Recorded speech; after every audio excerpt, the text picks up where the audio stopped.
الحمد لله رب العالمين، والصلاة والسلام على أشرف الأنبياء والمرسلين وعلى آله وأصحابه أجمعين وعلى من تبعهم بإحسان إلى يوم الدين. أما بعد، فأعوذ بالله السميع العليم من الشيطان الرجيم من همزه ونفخه ونفسه. بسم الله الرحمن الرحيم. وما خلقت الجن والإنس إلا ليعبدون. وقال عز وجل: وإن من شيء إلا يسبح بحمده ولكن لا تفقهون تسبيحهم. ہر قسم کی تعریف و توصیف، کبریائی، بڑائی، حمد و ثنا اللہ رب العالمین کے لیے لائق و زیبا ہے، جو ساری کائنات کا اکیلا مالک ہے، پالنہار ہے. حمد و ثنا کے بعد درود و سلام کا نزول تمام انبیاء پر، بالخصوص ہمارے اور آپ کے آخری نبی جناب محمد رسول اللہ صلی اللہ علیہ وسلم کی ذات مقدسہ مبارکہ مطہرہ پر. حضرات محترم، اللہ رب العالمین کا اس بات پر بے انتہا شکر و احسان ہے کہ اس نے اس کائنات کے اندر، جہاں پر ہزاروں لاکھوں کروڑوں مخلوقات کو پیدا کیا، ان تمام مخلوقات میں جس مخلوق کو سب سے افضل بنایا، مجھے اور آپ کو اللہ رب العالمین نے اس مخلوق میں بنایا. اللہ نے کہا: لقد خلقنا الانسان فی احسن تقویم. اس روئے زمین پر، اس کائنات میں اگر اللہ نے کوئی بہترین تخلیق اور کوئی بہترین مخلوق اگر بنائی ہے تو وہ ہے انسانوں کی مخلوق. اللہ کا اس بات پر شکر کہ اس نے مجھے اور آپ کو انسان بنا کر پیدا کیا. اور آگے اللہ رب العالمین کا اس بات پر بھی شکر کہ اس نے مجھے اور آپ کو مسلمان بنا کر پیدا کیا. میں آپ سے ایک سوال کرنا چاہتا ہوں، کیا ہمیں اپنی زندگی کا مقصد معلوم ہے کہ اللہ رب العالمین نے ہمیں کیوں پیدا کیا؟ اور پیدا کیا تو کیا، سب سے افضل مخلوق بنا کر پیدا کیا، کائنات کی سب سے بہترین مخلوق بنا کر، انسان بنا کر پیدا کیا. کیا ہمیں ہماری مقصد زندگی معلوم ہے؟ یہ وہ سوال ہے جس کا جواب کسی سائنسدان کے پاس نہیں، کسی دانشور کے پاس نہیں، کسی عقل مند کے پاس نہیں. یہ وہ سوال ہے کہ اللہ رب العالمین نے مجھے اور آپ کو کیوں پیدا کیا، ہماری مقصد حیات کیا ہے، ہماری زندگی کا مقصد کیا ہے. اللہ رب العالمین نے اپنے کلام مجید کے اندر فرمایا: وما خلقت الجن والانس الا ليعبدون، کہ میں نے جنوں اور انسانوں کو محض اپنی عبادت کے لیے پیدا کیا، صرف اور صرف اپنی عبادت کے لیے پیدا کیا. اللہ نے بتلا دیا کہ میں نے انسانوں کو اپنی عبادت کے لیے پیدا کیا. مجھے اور آپ کو یہ سمجھنا ضروری ہے کہ میری اور آپ کی زندگی کا مقصد بڑا پاک ہے، میری اور آپ کی زندگی کا مقصد بڑا عظیم ہے. میری اور آپ کی زندگی کا مقصد ہمیں سمجھ میں آ چکا ہے کہ اللہ رب العالمین نے مجھے اور آپ کو اپنی عبادت کے لیے پیدا کیا ہے.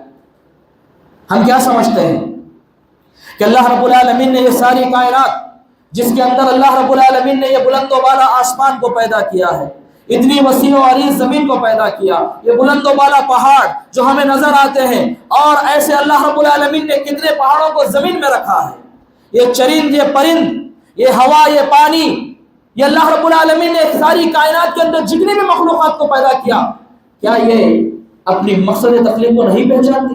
کیا انہیں معلوم نہیں کہ اللہ نے انہیں کیوں پیدا کیا ہے؟ وہ جانتے ہیں کہ اللہ رب العالمین نے انہیں کیوں پیدا کیا ہے.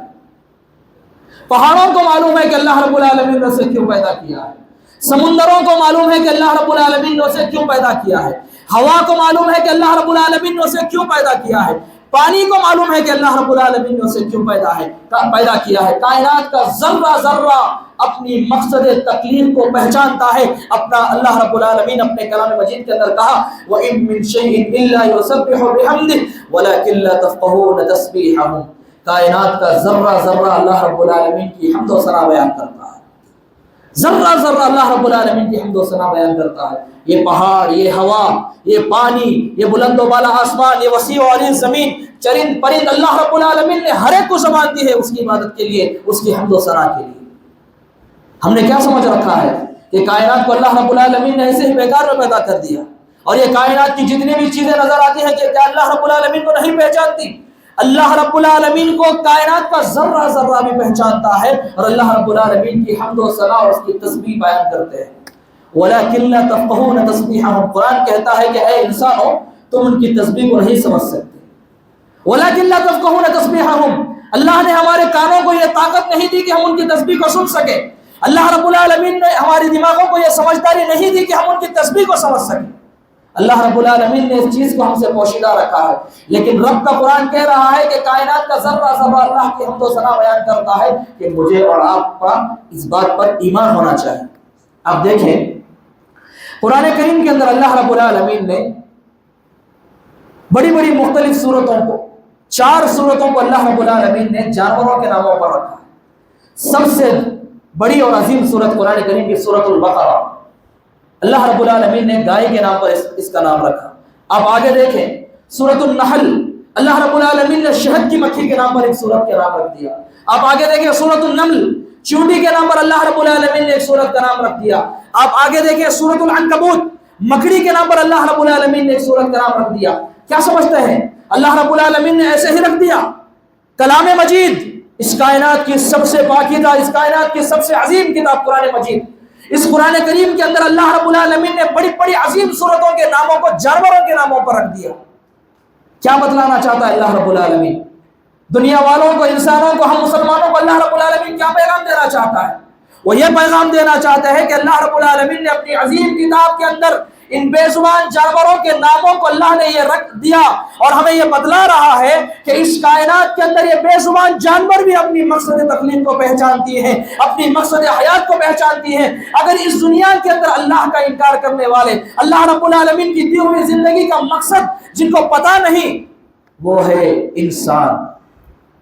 آج انسان اللہ رب العالمین کی اس دی ہوئی زندگی کا مقصد پہچاننے کے لیے تیار ہے. وہ یہ جاننے کے لیے تیار نہیں کہ اللہ رب العالمین نے اسے کیوں پیدا کیا. وہ یہ سمجھتا ہے کہ پیدا ہو گئے، ٹھیک ہے پیدا تو ہو گئے، اب آ گئے دنیا میں، بچپن جی جائیں گے ماں باپ کی رحم و کرم پر، تھوڑے بڑے ہو جائیں گے، ماں باپ ساتھ دیں گے، بڑے ہو جائیں گے، پڑھ لیں گے، کچھ کاروبار کر لیں گے، شادی ہو جائے گی، بچے ہو جائیں گے، اور اللہ اللہ کرتے ہوئے اس دنیا سے رخصت ہو جائیں گے. ہم نے اپنی زندگی کے مقصد یہ بنا رکھا، شادی کو اپنی زندگی کا مقصد بنا رکھا، کاروبار کو ہم نے اپنی زندگی کا مقصد بنا رکھا ہے. سمجھتے ہیں کہ کچھ کما لیے، کہیں پر کچھ زمین خرید لی اور اللہ رب العالمین کا فضل تمہیں مل گیا، سمجھتے ہیں کہ اب زندگی بن گئی. زندگی بن گئی ٹھیک ہے، لیکن تم نے اللہ رب العالمین کے سامنے چہرہ دکھانے کے قابل ایسا کوئی کام کیا ہے کیا تم نے اپنی مقصد زندگی کو پہچانا ہے؟ کیا تم نے کبھی اللہ رب العالمین نے جو دنیا کے اندر جو تمہیں زندگی دی ہے، اتنی عالیشان زندگی، کیا تم نے کبھی اللہ کا شکر ادا کیا ہے؟ کیا تمہیں کبھی کوشش کی ہے کہ اللہ رب العالمین نے مجھے کیوں بھیجا ہے؟ کبھی سمجھایا؟ لَهُمْ قُلُوبٌ لَا يَفْقَهُونَ بِهَا وَلَهُمْ أَعْيُنٌ لَا يُبْصِرُونَ بِهَا وَلَهُمْ آذَانٌ لَا يَسْمَعُونَ بِهَا. قرآن کریم کیا بہترین انداز میں کہتا ہے، جن کی زندگی بے مقصد ہے، جن کی زندگی بے مقصد ہے، جو اللہ رب العالمین کی دی ہوئی زندگی کو نہ پہچانے، اللہ نے کہا لَهُمْ قُلُوبٌ لَا يَفْقَهُونَ بِهَا، ان کے پاس دل تو ہے مگر سمجھتے نہیں.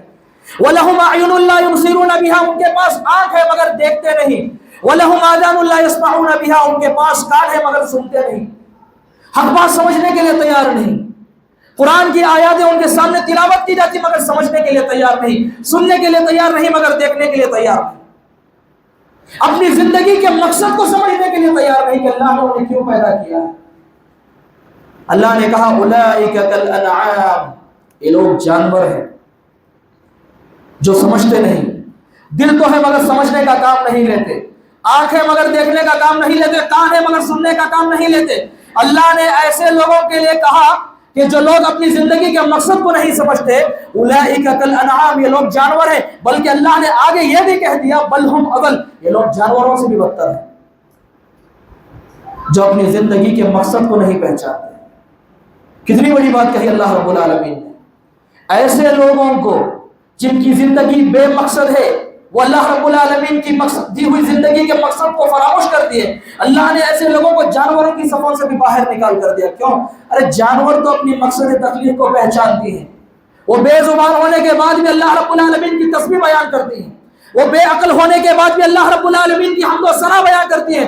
انسان اتنا گیا گزرا ہے کہ اللہ نے اسے سب کچھ دیا ہے، لیکن وہ اپنی مقصد زندگی کو پہچاننے کے لیے تیار نہیں.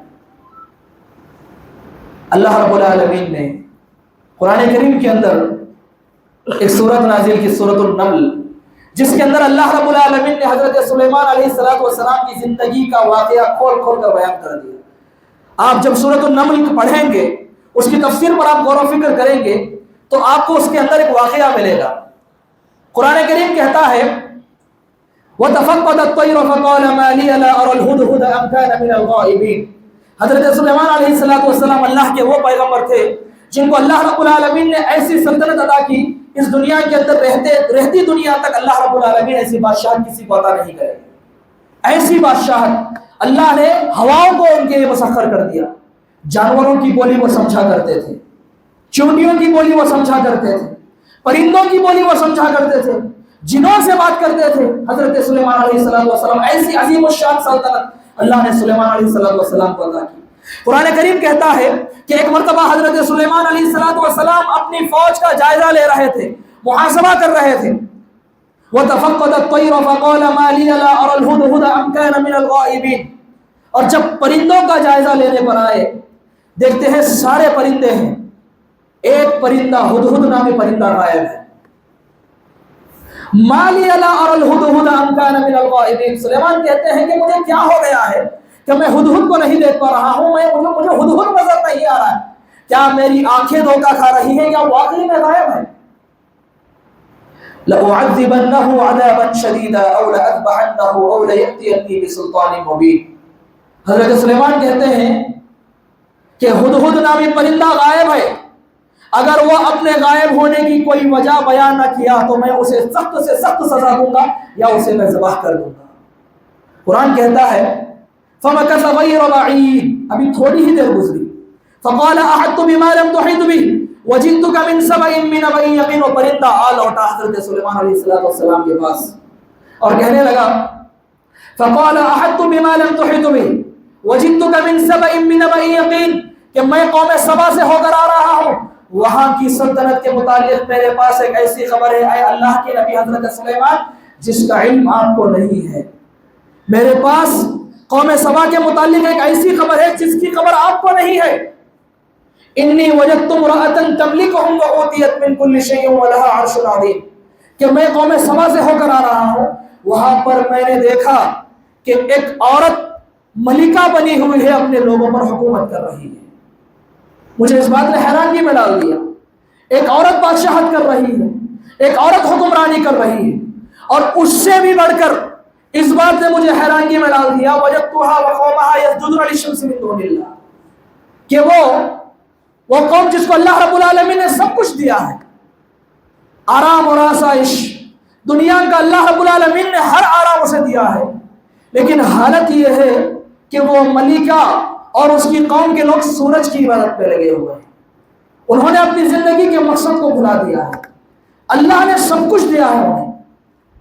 اے اللہ کے نبی حضرت سلیمان، مجھے اس بات آپ سوچیں، ایک پرندہ اپنی جماعت سے غائب ہو کر گیا اور جب واپس آیا تو کہہ رہا ہے حضرت سلیمان سے کہ میں لوگوں کو اللہ کے علاوہ سورج کی عبادت کرتے ہوئے پایا۔ ایک بے زبان پرندہ جس کو نہ تو عقل ہے اور نہ تو زبان ہے، وہ حضرت سلیمان سے بول رہا ہے کہ میں نے لوگوں کو اللہ کے علاوہ سورج کی عبادت کرتے ہوئے پایا ہے۔ ایک پرندے کو بھی یہ گوارا نہیں کیا انسان اللہ کو چھوڑ کر کسی اور کی عبادت کرے۔ کتنی بڑی بات ہے اور کتنی عظیم بات پرندے نے کہی۔ مجھے اور آپ کو اس بات پر غور کرنے کی ضرورت ہے کہ ایک پرندہ جس کو اللہ نے عقل نہ دی ہے، اور نہ تو عقل دی ہے نہ تو زبان دی ہے، وہ تک اللہ رب العالمین کی عبادت میں کسی اور کو شامل نہیں کرنا چاہتا۔ اب آگے دیکھیں، وہ انسان جس کی زندگی کا کوئی مقصد نہیں، اللہ نے کہا وہ انسان جانور سے بھی بدتر ہے۔ اب آگے دیکھیں، وہ انسان جن کی زندگی کا مقصد معلوم ہے کہ اللہ نے اسے کیوں پیدا کیا، اپنی عبادت کے لیے پیدا کیا۔ اللہ رب العالمین کی عبادت میری زندگی کا مقصد ہے۔ اللہ نے کہا کیا یہ لوگ ایسے ہی بیکار ہیں جن کی زندگی کا مقصد واضح ہے، وہ جانتے ہیں کہ اللہ نے انہیں کیوں پیدا کیا؟ اللہ نے کہا ان لوگوں کی زندگی بڑی قیمتی ہے، جو لوگ اپنی زندگی کے مقصد کو پہچانتے ہیں، اپنی زندگی کے مقصد کو پہچانتے ہیں، یہ لوگ بڑے عظیم ہیں۔ ایک حدیث ہے حضرت امام بخاری رحمۃ اللہ علیہ اپنی کتاب الادب المفرد کے اندر نقل کرتے ہیں، کہتے ہیں کہ ایک مرتبہ حضرت عبداللہ بن عمر رضی اللہ تعالیٰ عنہ کعبے کا طواف کر رہے تھے. کعبے کا طواف کرتے کرتے ان کی نظر کعبۃ اللہ پر پڑ گئی. کعبۃ اللہ پر پڑ گئی. انہوں نے کہا ما اعظمک، اے کعبہ تو اللہ رب العالمین کے سامنے کتنا محترم ہے، اللہ رب العالمین کے سامنے تو کتنا عظیم ہے، اللہ رب العالمین کے سامنے تیرا کیا مقام ہے، اللہ رب العالمین تجھے کتنا چاہتا ہے، اللہ رب العالمین تجھے کتنا کتنی محبت کرتا ہے اللہ رب العالمین تجھ سے. لیکن ایک کعبہ تو سن لے، اللہ رب العالمین کی نظر میں تجھ سے بھی بڑھ کر ایک ہے جس کو اللہ رب العالمین تجھ سے بھی زیادہ چاہتا ہے، جس کو اللہ رب العالمین تیرے سے بھی زیادہ اللہ کے نظر میں وہ محترم ہے. اب دیکھیں، جس کی زندگی بے مقصد وہ جانور سے بھی بدتر، اور جس کی زندگی با مقصد ہے اللہ رب العالمین ایسے انسان کو کعبۃ اللہ سے بھی بڑھ کر چاہتا ہے، کعبۃ اللہ سے بھی بڑھ کر چاہتا ہے. وہ انسان کہ جب یہ سوچتا ہے اکیلے میں کہ اللہ نے اسے کیوں پیدا کیا، میری زندگی کا مقصد تیرے دین کی سرفرازی، میں اسی لیے مسلمان ہوں، اسی لیے نمازی، میری زندگی کا مقصد اللہ رب العالمین کی عبادت ہے، میری زندگی کا مقصد اللہ رب العالمین کی عبادت ہے. اگر بندہ یہ سمجھ لے اور اسی بات پر اپنی زندگی کو گزارے، اللہ رب العالمین اسے کعبۃ اللہ سے بھی زیادہ بڑھ کر چاہتا ہے. اس دنیا کے اندر اللہ کو کوئی مقام سب سے زیادہ پسند ہے تو وہ ہے مسجد، اور ان تمام مساجد میں اگر اللہ کو سب سے زیادہ پسند ہے تو کعبۃ اللہ. اور اس اللہ رب العالمین، اللہ کے نبی کہتے ہیں کہ حضرت عبداللہ بن عمر کی حدیث سے یہ ثابت ہوتا ہے کہ اللہ رب العالمین جس کی زندگی کا مقصد واضح ہے، ایسے انسان کو اللہ رب العالمین کعبۃ اللہ سے بھی بڑھ کر چاہتا ہے، کعبۃ اللہ سے بھی بڑھ کر محبت کرتا ہے. بے مقصدی کی زندگی اور مقصد کی زندگی، ان دونوں کے درمیان اگر کوئی چیز فرق کرتی ہے تو وہ ہے مقصدی زندگی. اگر میری اور آپ کی زندگی میں مقصد ہے تو اللہ رب العالمین کی نظر میں ہم کامیاب ہیں. اگر میری اور آپ کی زندگی کے اندر مقصد نہیں ہے تو اللہ کی نظر میں ہماری کوئی اوقات نہیں. اگر آپ کو بات سمجھ میں آ جائے تو میں آپ کے سامنے ایک ایسی روایت رکھ دوں گا جس کے ذریعے آپ سمجھ جائیں گے کہ زندگی کے اندر مقصد کتنا اہم ہے، کتنا اہم ہے. قرآن کریم کہتا ہے فَلَا نُقِيمُ لَهُمْ يَوْمَ الْقِيَامَةِ وَزْنًا. اس آیت کریمہ کے تفسیر میں حضرت امام بخاری رحمۃ اللہ علیہ حدیث بیان کرتے ہیں کہ کل قیامت کے دن ایک ایسے انسان کو لایا جائے گا جو بہت لمبا ہوگا، موٹا ہوگا، پہلوان ہوگا. ایسے انسان کو لایا جائے گا اور اس کو ترازو میں تولا جائے گا. فَلَا نُقِيمُ لَهُمْ يَوْمَ الْقِيَامَةِ وَزْنًا. ایسے انسان کی کوئی اوقات نہیں رہے گی، مچھر کے پر کے برابر اس کا وزن نہیں ہوگا.